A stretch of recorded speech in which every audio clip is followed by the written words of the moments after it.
The city breathes differently at night, slower, deeper, like something vast and ancient settling into sleep. But some things never sleep. Some things only wake when darkness falls. I remember the day I first saw that little studio apartment.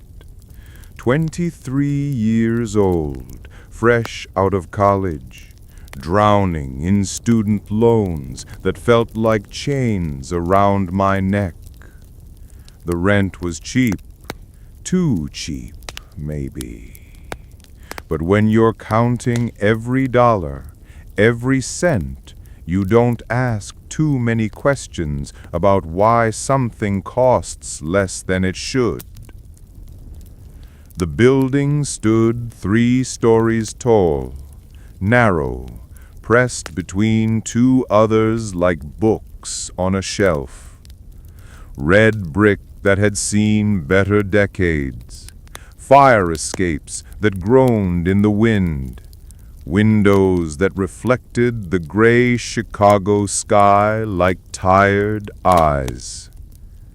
My apartment waited on the top floor, a single room that would become my entire world. The landlord, a thin man with nicotine-stained fingers, led me up the creaking stairs. Each step echoed in the narrow hallway, hollow, empty, as if the building itself was holding its breath. He fumbled with the keys, metal scraping against metal, until finally the door swung open. "Here she is," he said, his voice rough from too many cigarettes. "Not much to look at, but it's clean, functional, and the price is right." He was correct about that. The space was small, perhaps 400 square feet if you were generous with your measurements. A tiny kitchenette hugged one wall, just large enough for a person to turn around. A bathroom so compact you could touch both walls with your arms spread. And one large room that would serve as bedroom, living room, office, everything. But it was the window that caught my attention. A single large window that dominated the far wall, looking out over the narrow alley that separated my building from its twin across the way. The alley was so tight, so compressed, that you could almost reach across and touch the opposite building. Almost. "Great natural light," the landlord lied smoothly. The alley was deep and shadowed, a canyon of brick and mortar that trapped darkness even during the brightest days. But I nodded anyway.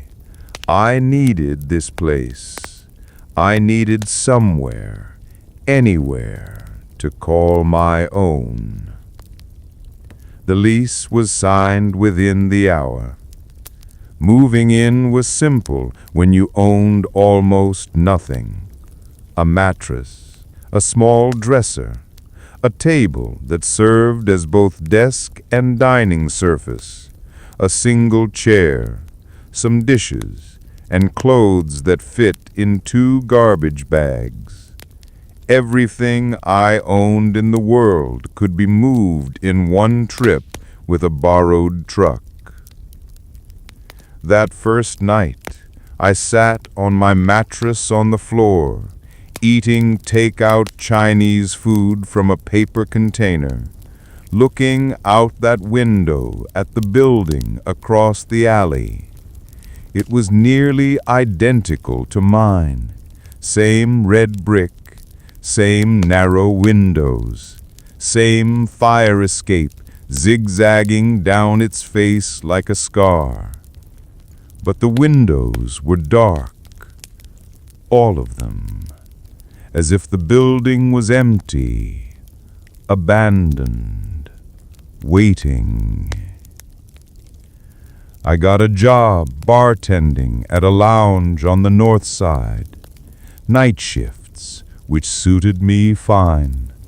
I'd never been much of a morning person, and the pay was better after dark.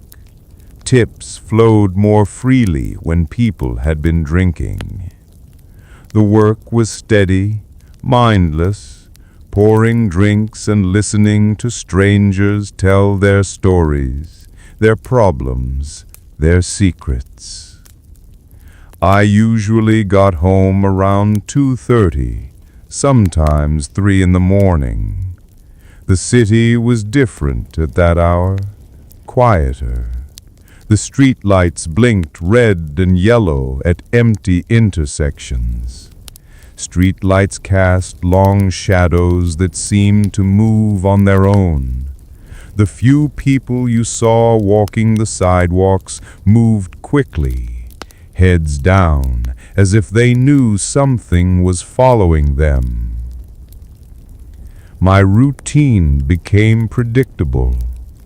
Climb the 3 flights of stairs, keys jingling in the lock, door swinging open into my small sanctuary. First thing, always the first thing, I'd flip on the overhead light. That harsh fluorescent bulb would flood the room with white light, driving away the shadows, making the space feel safe and normal and mine. Then I'd kick off my shoes, leave them by the door, and pad across the room in my socks. Make something quick to eat, nothing fancy, just fuel for a body too tired to care about taste. Then I'd collapse on my mattress with my phone, scrolling through social media, watching videos, letting my mind go blank until sleep finally claimed me. It was a simple routine, peaceful even. For the first month, it was exactly what I needed. But routines, once established, can become prisons, and prisons always have guards.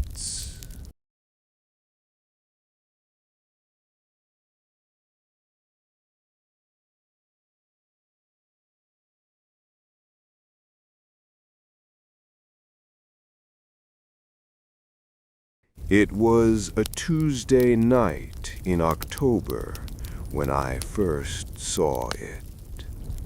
The air had turned cold, that sharp Chicago cold that cuts through your clothes and settles in your bones. I'd worked a particularly busy shift, a corporate party that ran late and left me exhausted. My feet ached from standing on them for 8 hours. My ears rang from the noise and music. All I wanted was to get home, get inside, get warm. I climbed those familiar stairs, each step a small victory over gravity and exhaustion. The hallway was darker than usual. One of the bulbs had burned out, casting strange shadows on the peeling wallpaper. My key found the lock on the 3rd try, muscle memory guiding it home. The door opened. I stepped inside, and without thinking, without hesitation, I reached for the light switch. The overhead light blazed to life, flooding my room with that familiar harsh glow.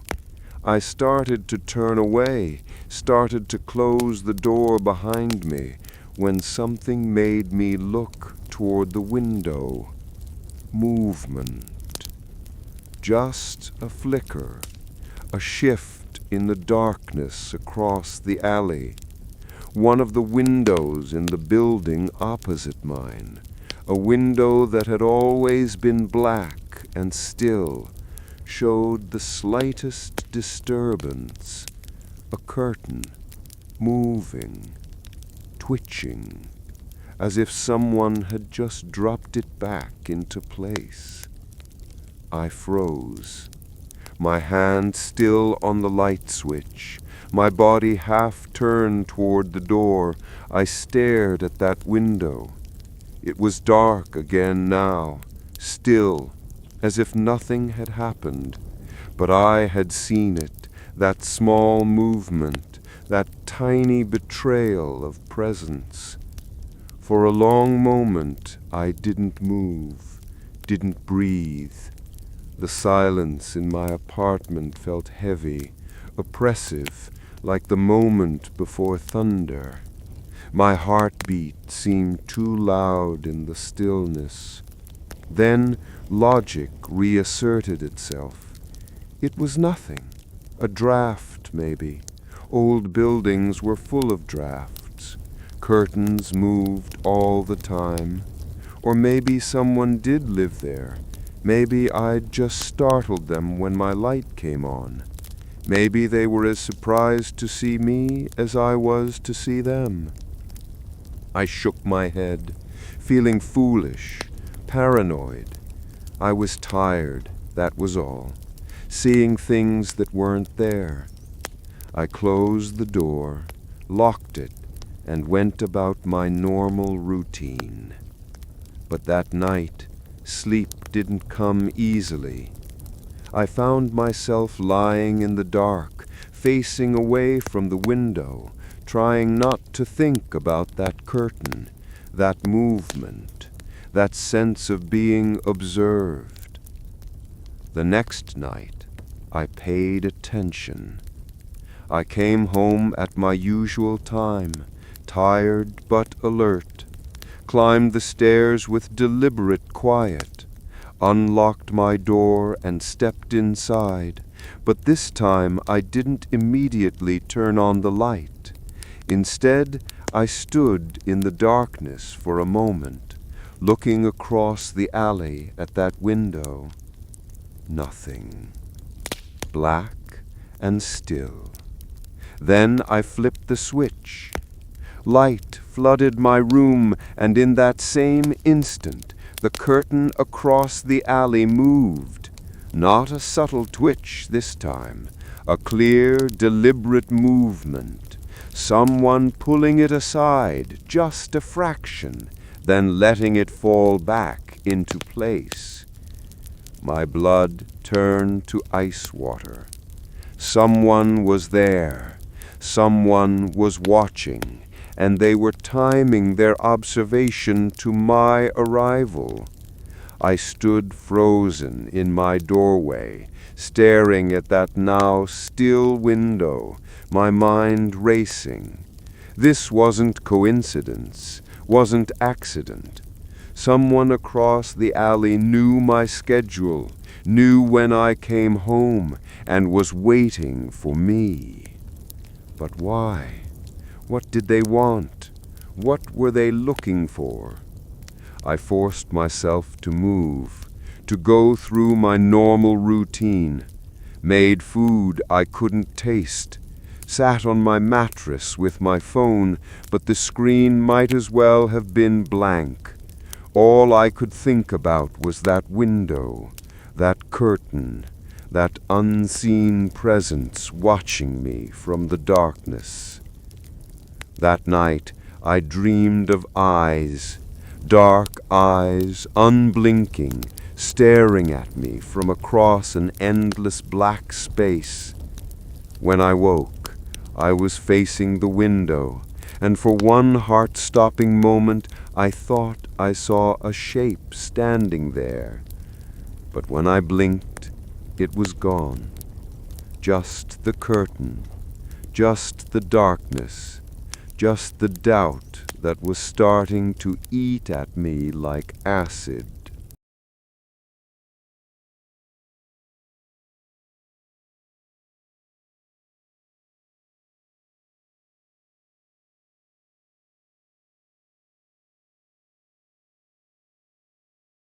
The third night, I experimented.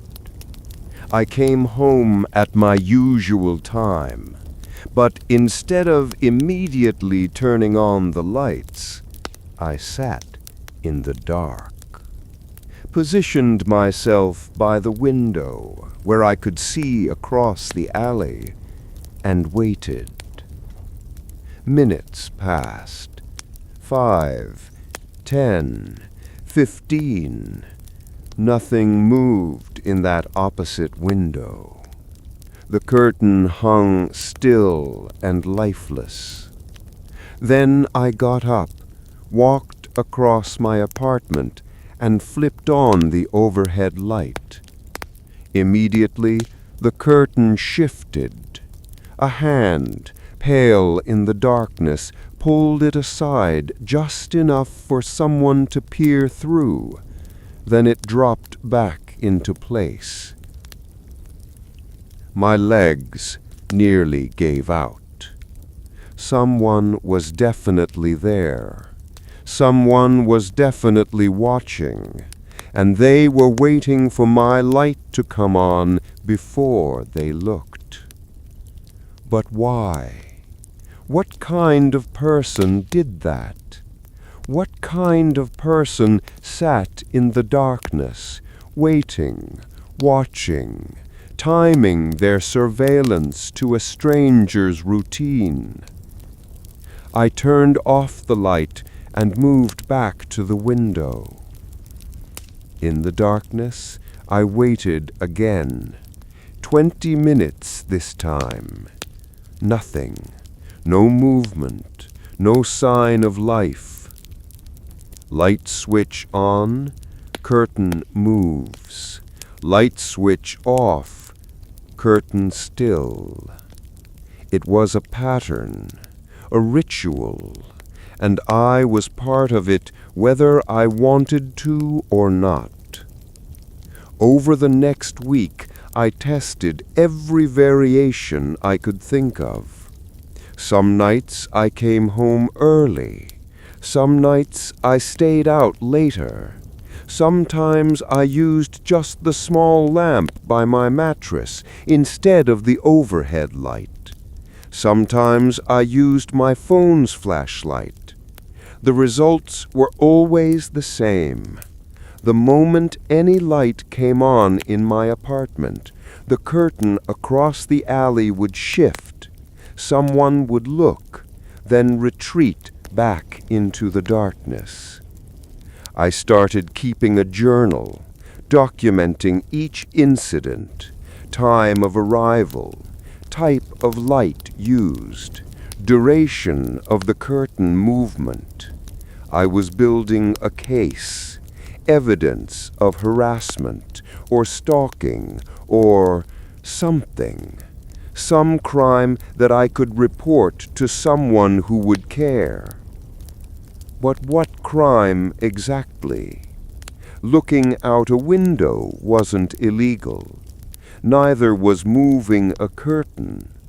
I had no proof of who was doing it, no evidence of any threat, no way to even confirm that someone was actually there.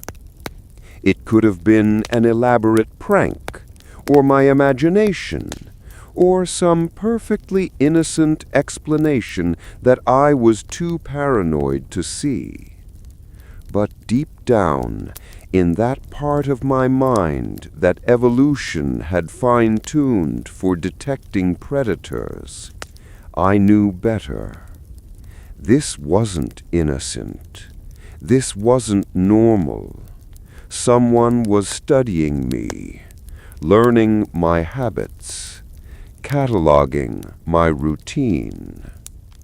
The question was, what did they plan to do with that information? I tried asking my landlord about the building across the alley. Called him one afternoon when I couldn't stand the uncertainty anymore. "The Brennan Building?" he said when I described it. "That place has been mostly empty for months. Owners trying to sell it. Why?" I thought I saw lights over there sometimes, I lied. Was wondering if someone had moved in. He laughed. Not unless they're squatting. Most of those units don't even have power turned on. You sure you saw lights? Maybe they were just reflections, car headlights or something. Probably, he agreed. Those old buildings play tricks with shadows. I've been managing properties for 20 years. You wouldn't believe the things tenants think they see. I thanked him and hung up, but his words offered no comfort. If the building was empty, if most units didn't have power turned on, then who was watching me? And how were they getting in? That night, I came home to find my door slightly ajar. Not wide open, just not completely closed, as if someone had pushed it shut but hadn't made sure it latched properly, or as if someone had opened it, looked inside, and tried to close it again without making noise. My hands shook as I pushed the door fully open. The apartment looked the same.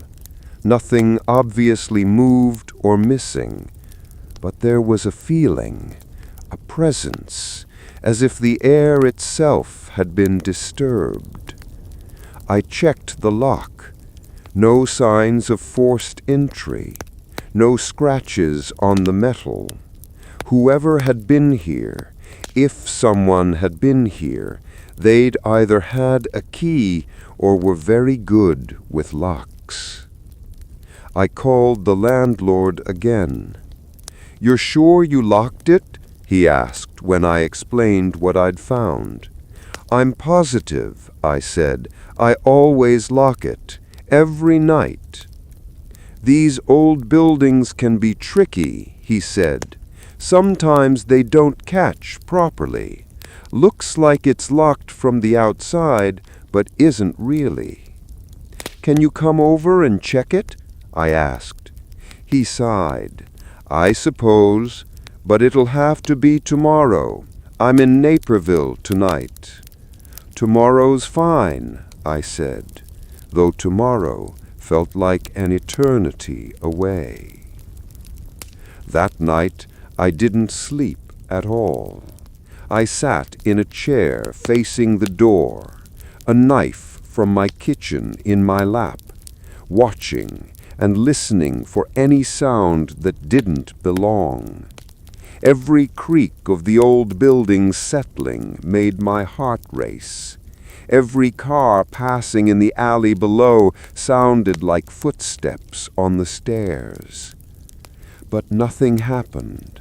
No one came, and when morning finally arrived, gray and cold through my window, I felt foolish for staying awake, paranoid, overreacting to what was probably nothing.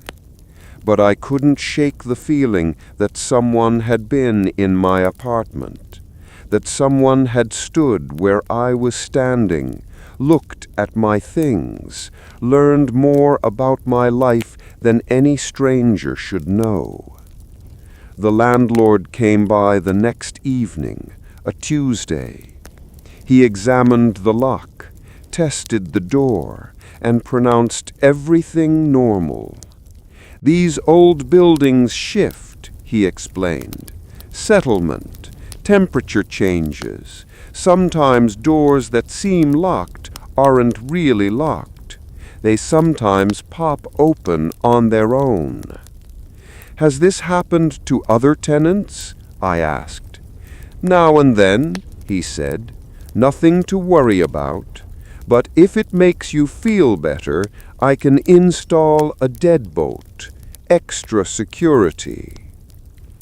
I agreed immediately. He said he'd order the hardware and install it by the weekend. That night, I came home to my usual routine, Stairs, keys, door, light switch, and across the alley the curtain moved. But this time I saw more than just a hand.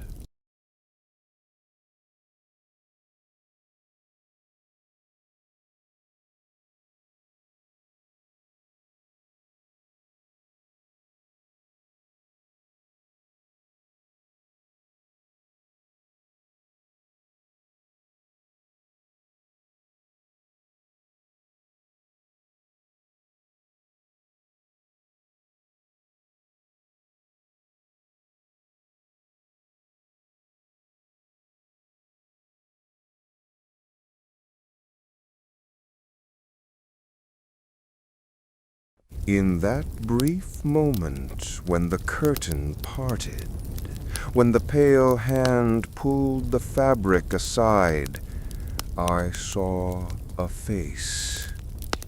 Just a glimpse, just a shadow within shadows, but enough to know that someone was definitely there.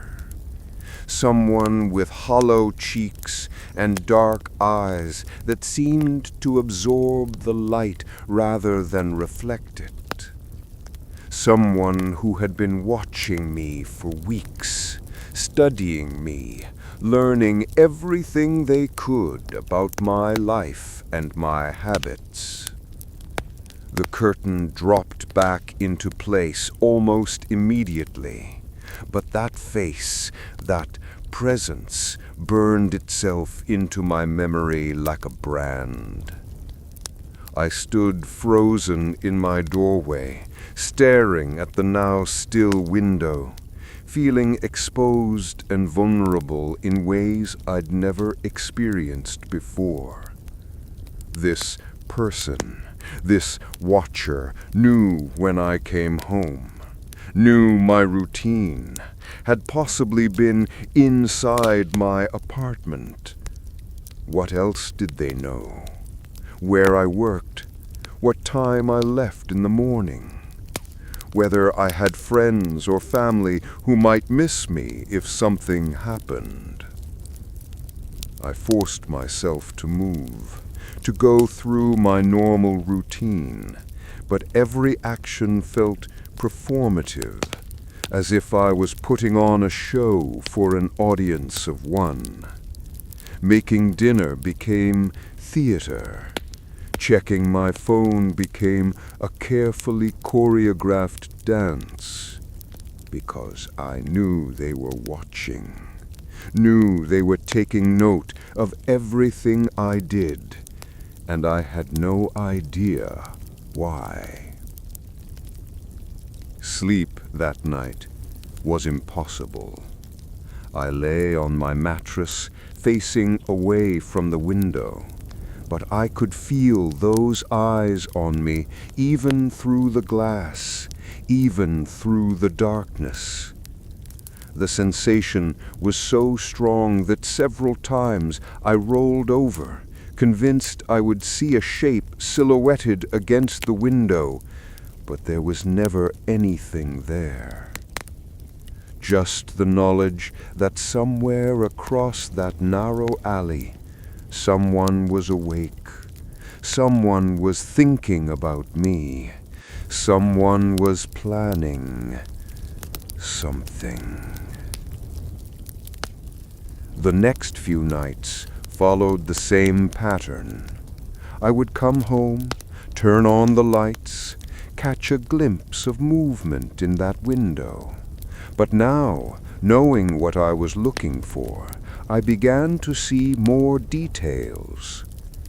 The person was tall, thin, always wore something dark that helped them blend into the shadows.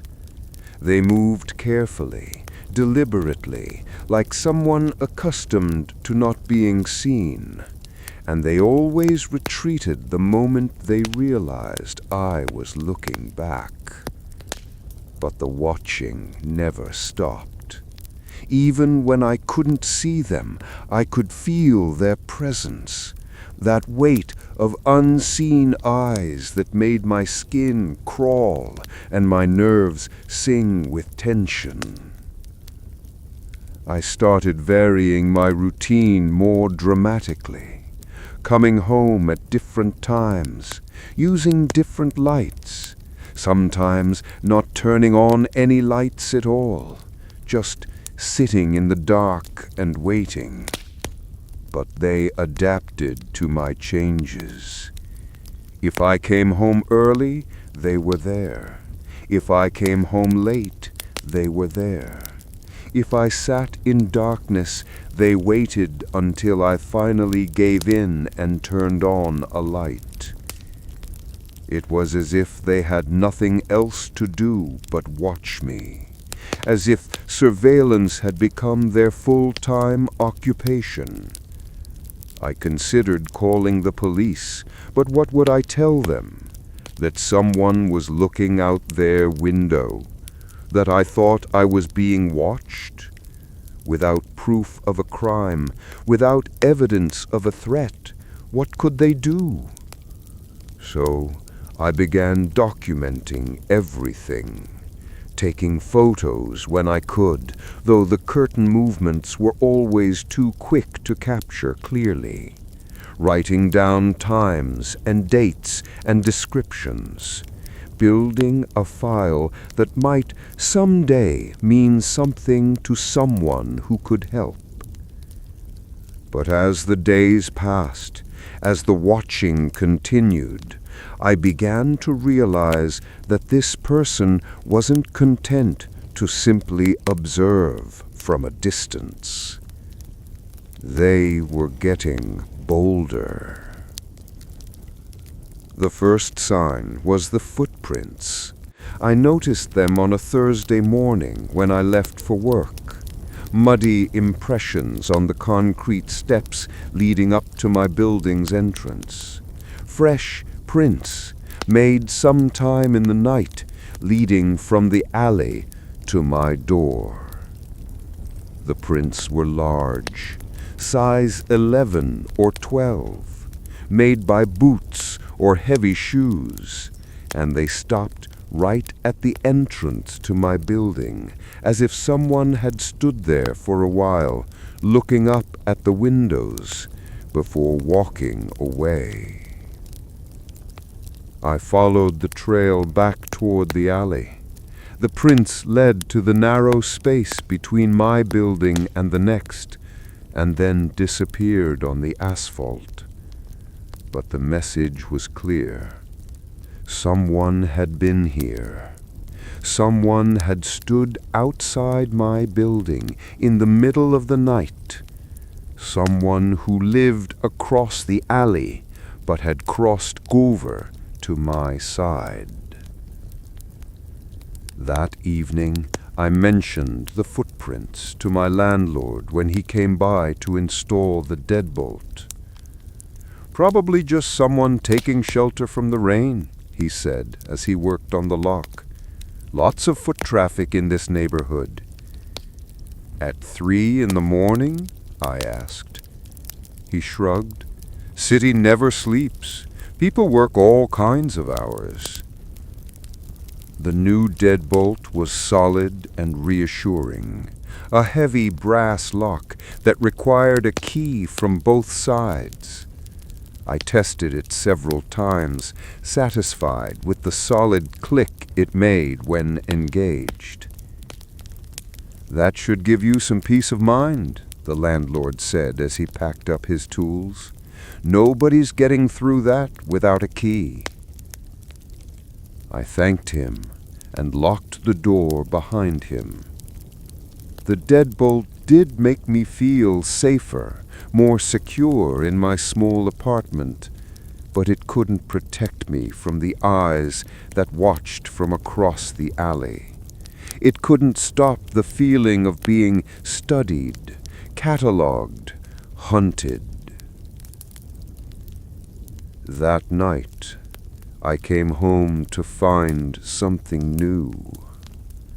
A piece of paper folded small and wedged in the crack between my door and the frame.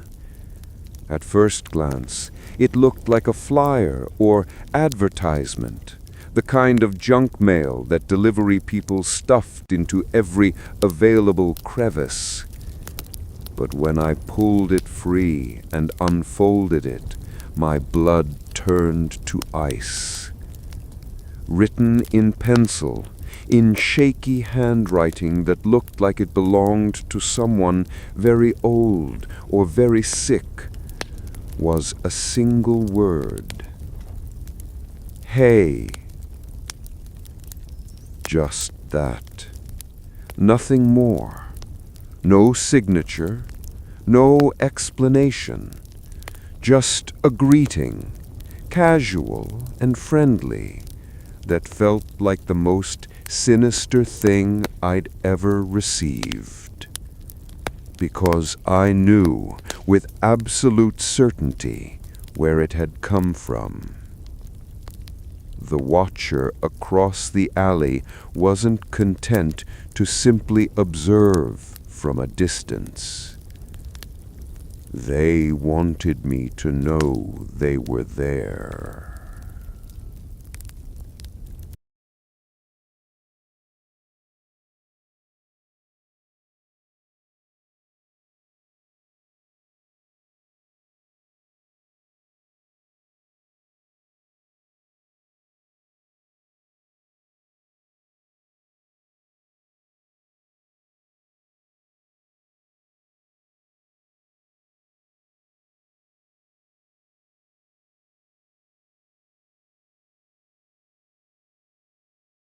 The note changed everything.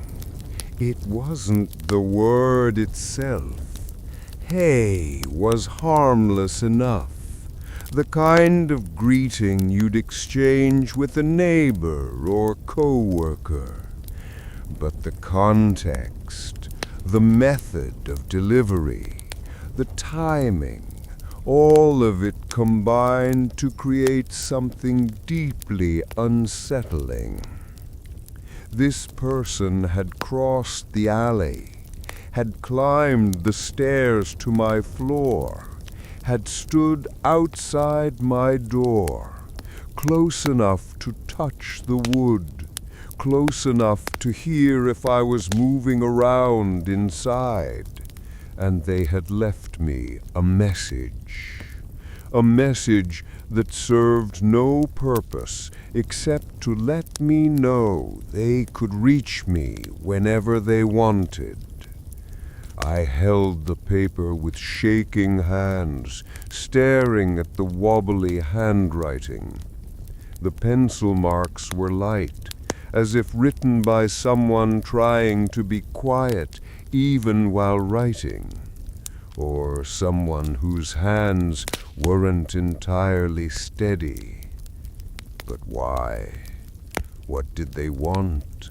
What was the point of weeks of surveillance followed by this casual little note that felt like a threat disguised as a greeting? I checked my new deadbolt. Still secure, still locked. But the person had been there before I installed it, back when I only had the regular lock. They could have made a copy of the key, could have been inside my apartment multiple times without me knowing it. The thought made me nauseous.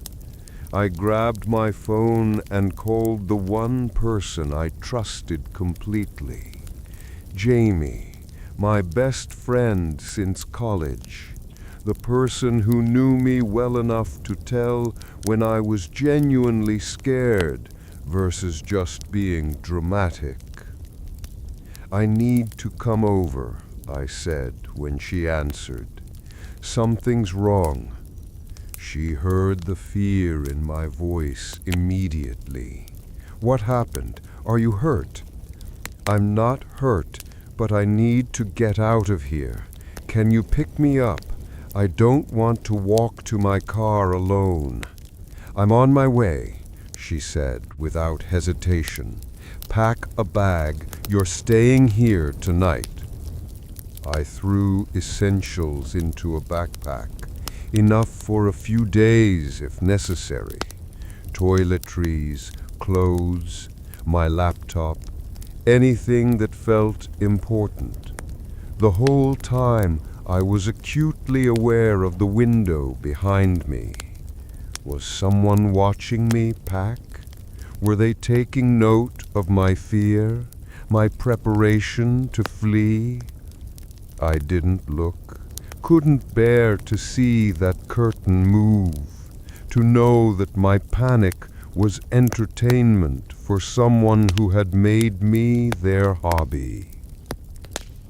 Jamie arrived within 20 minutes, double parked outside my building with the engine running. She was a small woman, barely 5 feet tall, but she had the protective instincts of a mother bear when it came to the people she cared about. "Tell me everything," she said as I threw my bag into her back seat and climbed in beside her. As we drove through the empty streets toward her apartment in Lincoln Park, I explained it all. The watching, the timing, the curtain movements, the footprints, the note. Jamie listened without interrupting, her hands tight on the steering wheel, her expression growing more concerned with each detail. "This isn't normal," she said when I finished. "This is stalking. This is predatory." "I know," I said, "but I don't have proof. Not really.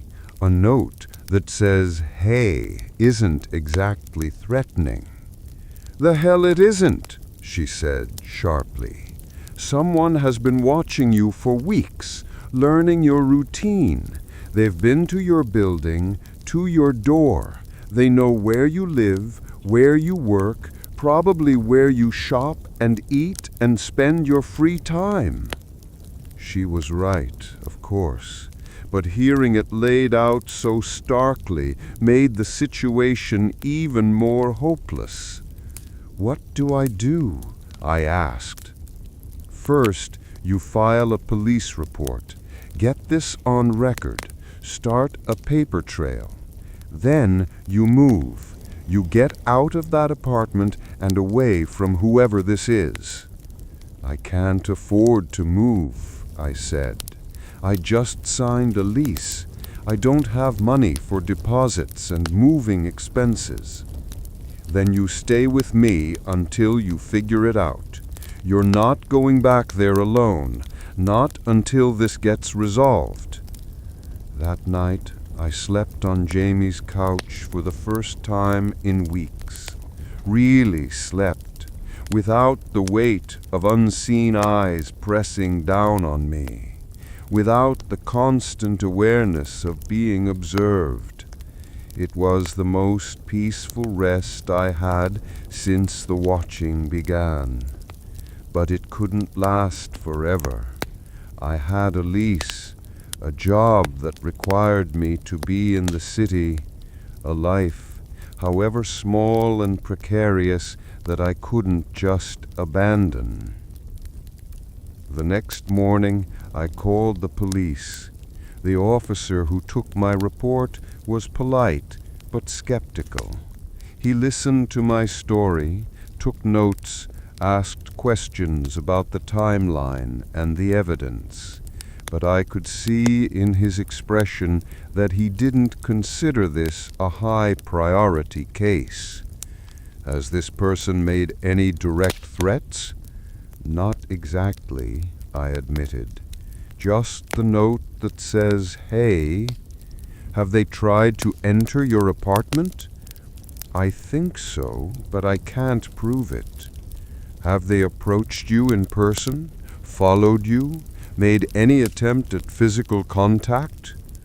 "No," I said, feeling more foolish with each question. The officer closed his notebook.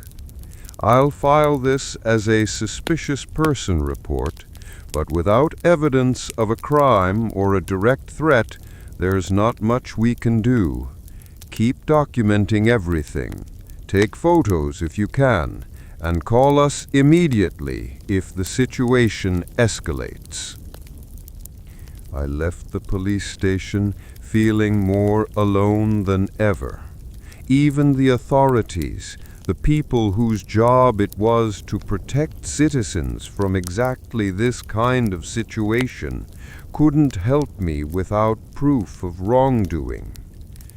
But I had to go back to my apartment, had to face whatever was waiting across that alley, because running away forever wasn't an option, and letting fear control my life felt like a different kind of defeat.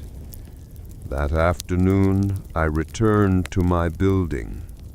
Jamie insisted on coming with me. We climbed the stairs together, and I used my new deadbolt to unlock the door. The apartment looked exactly as I had left it, unchanged, normal. But there was something different about the window. The building across the alley, which had always been dark and seemingly empty, now showed a light in one of the windows. Not my watcher's window. That remained black as always. But another window, 2 floors down and to the right, glowed with the warm yellow light of a lamp.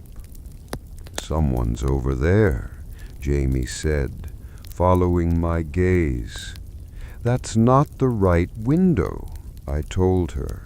"The person who's been watching me is up there."